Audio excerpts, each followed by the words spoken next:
Penjabat Wali Kota Ambon ingatkan OPD selesaikan anggaran 2024 dan rancangan anggaran 2025.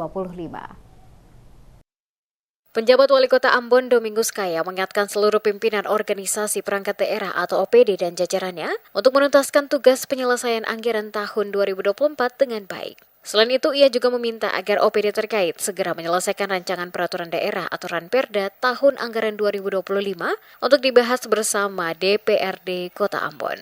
Hal ini disampaikan penjabat wali kota saat memimpin apel bersama jajaran pemerintah Kota Ambon yang digelar di Patimura Park pada Senin 25 November.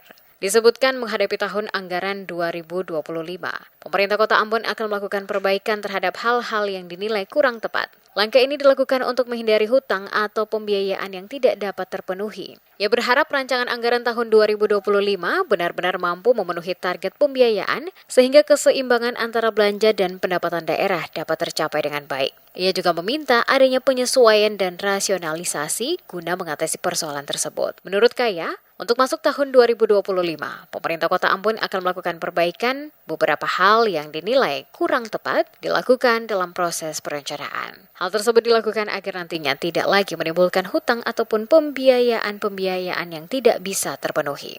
Kami mengingatkan ada dua hal penting ya terkait dengan agenda-agenda internal pemerintah Kota Ambon, yaitu menyelesaikan anggaran 2024 dan mempersiapkan RAPBD, rancangan Perda APBD 2025. Kami sudah menyampaikan di Dewan hari Jumat kemarin, karena itu membutuhkan koordinasi dari jajaran PD-OPD di bawah ya, karena memang tidak mudah atau tidak cepat kita bisa menyelesaikan pembahasan ini dalam waktu yang singkat ya.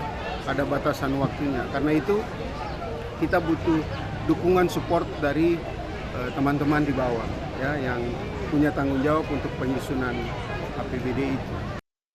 Dirinya berharap rancangan 2025 nantinya benar-benar memenuhi target pembiayaan sehingga antara belanja dan pendapatan itu bisa terpenuhi dengan baik.